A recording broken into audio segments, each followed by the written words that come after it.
Good afternoon, everybody. Welcome to the Tech Manchester Pitch and Investment Workshop. Delighted to have you all here. I hope you find it to be very informative, very practical, and that you go away with some real tools to help develop your businesses. The workshop's been specifically designed to do that. It's going to hopefully give you the tools that you need to go away to be able to secure funding. I'd like to welcome tonight's lecturer, James Bedford. No, not overkill.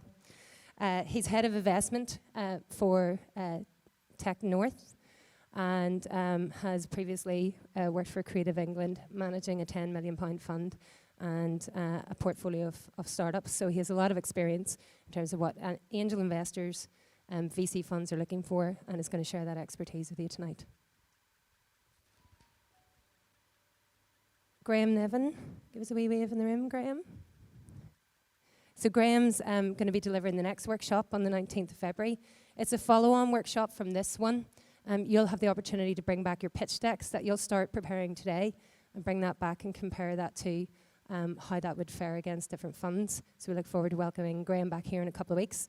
If you haven't already registered for that workshop, you'll get that online, and we can send you out details. We'll post that on there. We've got a little hashtag running for the classes that we're going to be running throughout the year. This is the first of hopefully about 18 classes that we'll run to support your learning. And that'll be the hashtag. You can follow the conversation on Twitter. Our next match-up event is happening on the 26th of February. So if you are aspiring to find yourself a mentor, if you haven't already done that, some of you already did at our first event, that'll help you over a 6 to 12 month period. You need to complete your mentee profile, and then we'll be in touch with an invitation to that. So, no further ado, I'll hand over to Mr. James Bedford. Applause. Hey, you had to tell them. Hi everyone, as Trish says, thank you Trish. My name's James Bedford, and I'm from Tech North. Now, for those of you that don't know, Tech North is a government-funded initiative that launched in October 2015. God, it feels so long ago now. And we are tasked with accelerating growth of the tech sector across the north of England. We try to promote the tech sector and promote companies and tell their success stories. We've also got a skills program. We have a lot of data and reports.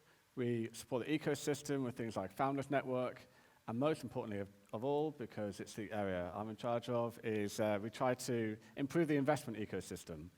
And we had a co-investment fund proposed into government, and we've been changing government conversations around what they need to do to support investment in the north. And we've also got an angel program supporting the next generation of tech angels across the north of England too. So, without much further ado, better grab my clicker.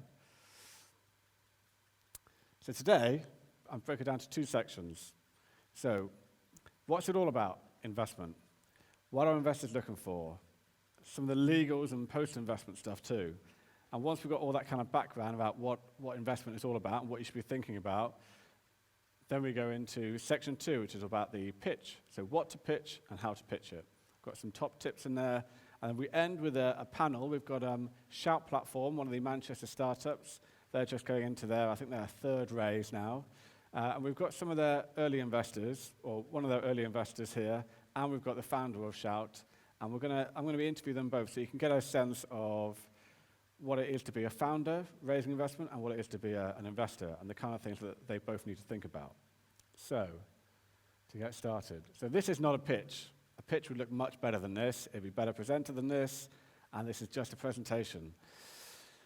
I don't take my own advice. So as much as I'm giving you this, do not see this and go, okay, this is a good example of how to take a generic PowerPoint slide and make it even more boring. All this is about actually getting a clearer idea of how you can convey your business idea to an investor.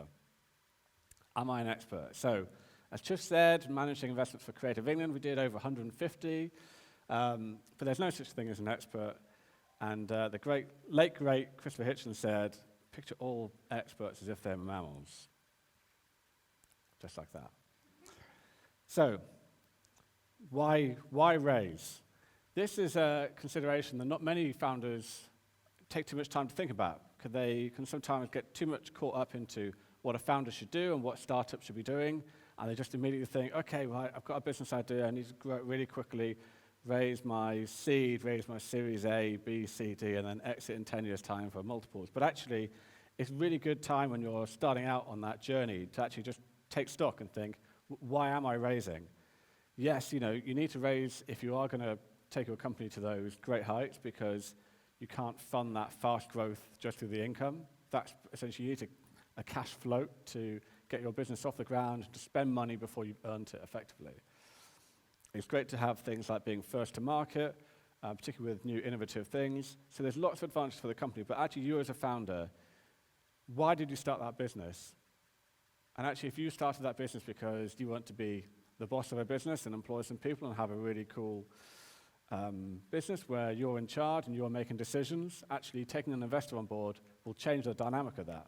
You'll no longer be the only person making decisions. You'll have a board where people will be able to influence and decide the direction of your business.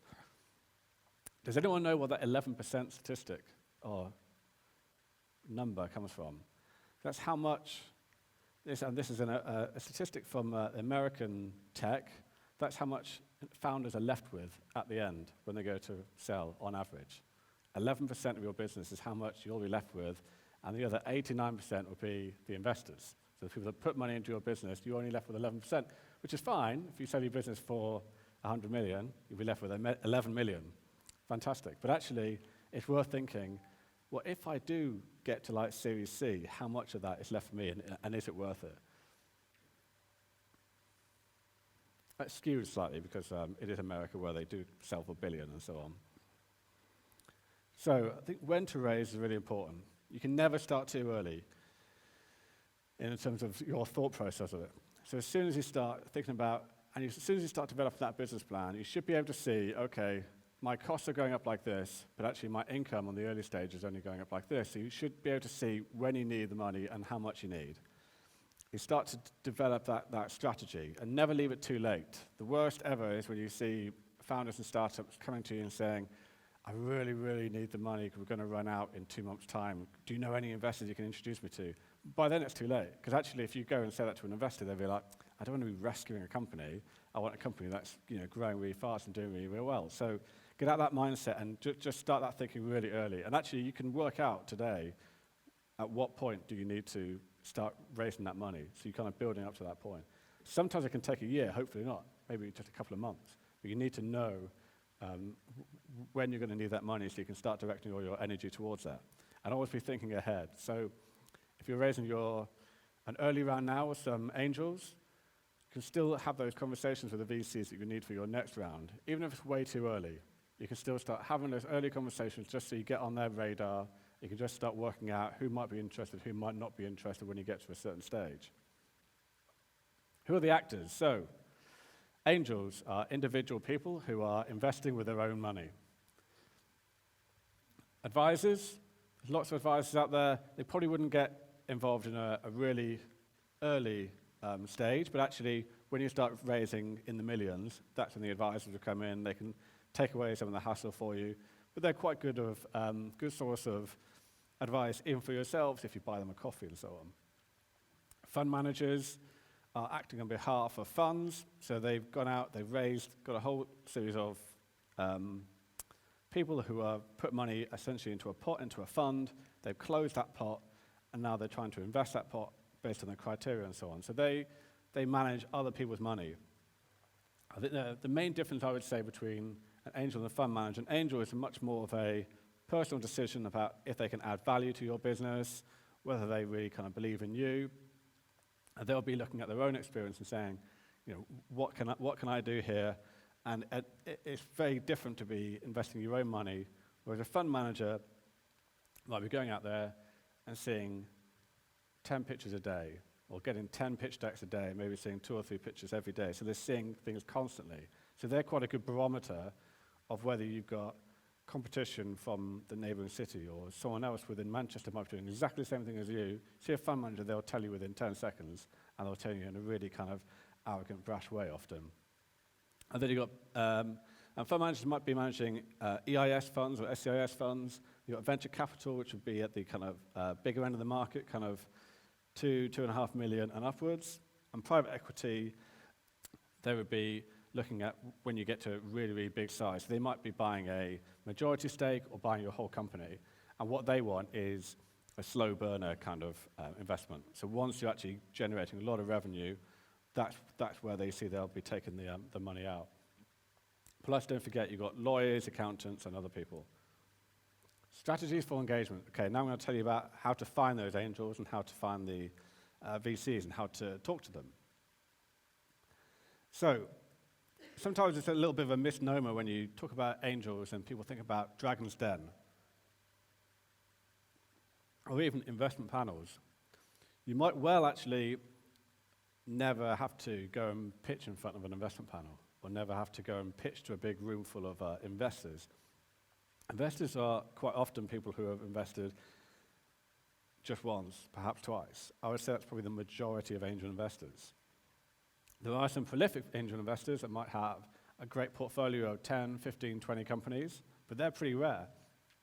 What you'd be really good doing is looking at your market and your kind of company and seeing someone that's already done it, has perhaps exited or is at the top of their game in your market, and find out who they are, who the founders are, and you can approach them directly and say, look, I think I've got an innovative, disruptive new company that's coming into your market.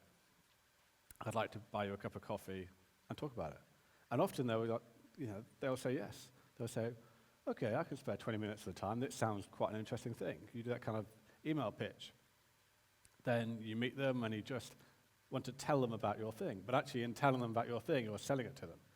And when they're interested, you can say, well, actually, I'm raising investment. So if you know anyone, that's the kind of hook that kind of gets them in.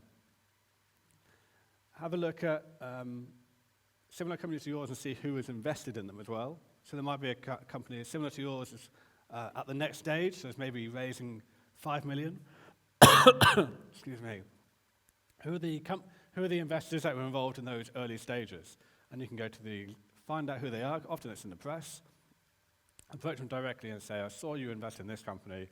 I've got an even better one that's more innovative and X, Y, and Z. I'd love to just sit down and tell you about it. And again, you grab a coffee. That's when you can start talking to them about it. Don't rely on the old style angel networks, particularly for tech companies, because quite often they are much more aimed at more traditional businesses. Which is actually one of the reasons why we started up trying to find out the new generation of tech angels. Talk to some professional services. People like Graham at the back knows some investors. He put his hand up earlier, he's going to regret that now. So he knows some investors, and there's other lawyers and accountants that deal with investors all the time, deal with angel investors. And when you're going to them saying, can you help me with this, and you're starting to pay for their services, actually just tap them up and say, actually, do you know anyone? Because often that's how it happened. Actually, that's how Wakelet found their first investors do that. Oh, look at this. Isn't she lovely? Is this like, what's this, Philip Hammond? Thanks. So, fund managers and advisors. So, some people are really put off by kind of seeing the likes of GB Bullhound or their big flash events and some big VCs, and they see really kind of inaccessible people. But actually, they're just normal people, and they're much more helpful than you might think. They'll often give you half an hour of their time.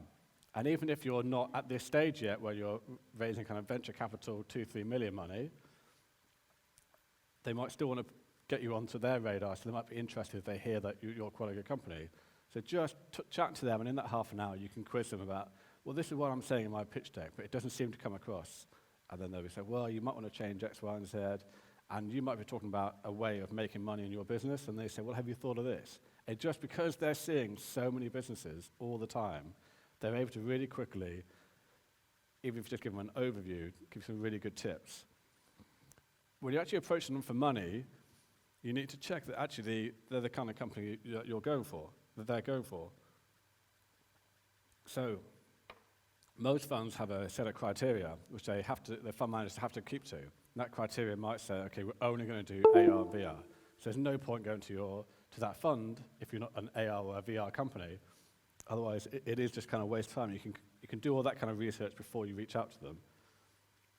It's worth remembering that actually a venture capital fund traditionally has a kind of 10-year life cycle. So they will raise all this money from individual people, get their 100 million, and then they'll spend the next 10 years getting rid of that 100 million and investing it just as they promised those investors. The first kind of 3-4 years of that fund cycle is where they'd be doing their first investments, so new investments into a company like yours. After that 3 or 4 years, all they're doing is reinvesting that money into those same companies. So if you go to them in year 6, it's unlikely you're going to get any money, but they might still meet you because actually they're going to be raising another fund in a few years' time, and they want to be able to tell those investors in that fund, we've got a massive backlog of great companies that we can invest in. So just be conscious of where they might be in that cycle, and don't get your hopes up too much thinking, oh, they're definitely going to love me, because they might love you, but it's just at the wrong stage. Always follow through. So angels and fund managers, all investors will be talking to you, and they'll almost always, unless it's a definite no, they'll almost always say, keep me in the loop on how things are going. Update me, or let me know when you've launched the product. And people feel, it's a soft no. They're basically saying they're not interested. But thanks anyway. One fund manager told me it was a test. He said, I always say, oh yeah, send me an email. And if they don't, I know they're not really entrepreneurial. It's pretty harsh, but actually just following through and giving them the information they asked for and adding them to a list. If you're sending an email, which you should be doing, to all your interested parties every couple of months to say, this is what we've done the last 2 months and this is where we're going. Just that email, they will be getting those emails from loads of companies, but they do read them, and they do look out and see, oh yeah, actually, I remember I did meet them for coffee 6 months ago. Oh wow, they have launched, so that's great, Following up from that, you're just keeping it in people's brains, the name of your company and what you're doing and what stage you're at, and then they might get involved. So, the investment journey, it looks scary, doesn't it? So outrageously, investors assume that you can find from your friends and family your first £10,000, £15,000. That's easy money. I don't think I could, but some people can. So they assume that pre-seed you get to that's kind of as you enter an accelerator. So you might get £15,000, £20,000. Seed, it might be 150,000. Super seed might be 500,000. Series A might be kind of 1.5 through to 5 million. Series A plus, what's that? 3 to 6. B, it might be 20. C, even more. Z, and everyone's like, yeah, I'm just on going a bridging round between my A and my A plus. Nonsense, absolute nonsense. All you got is basically 3. You got your seed, which is the money you need to get all the founders together, rather than working on different things because they're not earning any money. It's the money to get them all together into a proper team, your first couple of employees, and you got your product done, finished, and your first customers. Your first customers are basically proving that that little bit of traction you had before is proper traction. So you get your first customers through, you know how much they're willing to pay for it, you know how much it costs to sell to them, and you got that team together. That's basically, you're proving your business model at this stage, at seed stage, and that's what that money is for. Series A is to turn you into a proper business. So that's when you have the kind of COO, the kind of operations person to take care of all the paperwork and things like that. It's where you might bring in marketing people, you got your proper sales team, you get an organizational chart, Series A. You know, kind of £2-3 million, that's when you can really kind of take off and start launching much wider.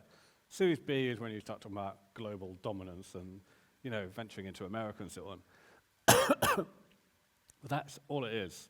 And all the other stuff, when people add pluses and other things into it, it's just all nonsense, really. And then you finally move to exit. Most investors will assume that they are investing in a company that is going to exit at some stage. And by exit, they mean be acquired by someone else, because that's how they get their money out. They're not putting their money in because they think they're going to get dividends, or they're doing it just for love. They want to see a return, and that return is only going to come when they can get their money out. They get their money out, they're acquired by another company, acquired by private equity, or you go public, you list on AIM, they get some money out that way, or no exit. And the no exit is what investors call them zombies, because they kind of stagger along, they're not quite dead yet, and they're making some money, but where's the money back? And they feel that they've just lost their money in that. There was a conversation in a pub not long ago, and I was introduced to an investor, angel investor. And the person that introduced me to them was kind of winding up a little bit and said, "Oh, James, you've got to meet this investor, blah, blah, blah. In fact, he's a multi-millionaire." And I said, "Oh, wow, really?" And his wife was sat behind him, and she lowered her newspaper and said, "Only on paper," and then went back to reading a newspaper because he had all this money locked up into a company that had not yet exited. So he was a millionaire on paper, but he had no money in the bank. So, what do investors want? So at this stage, I want you to split off into pairs or threes, depending up to you. Just have a little discussion and think about what the investors want, and really kind of focus on what the investors want in terms of an outcome and what their motivations might be. And this could be angel investors, fund managers, anything. You've just got 5 minutes for that.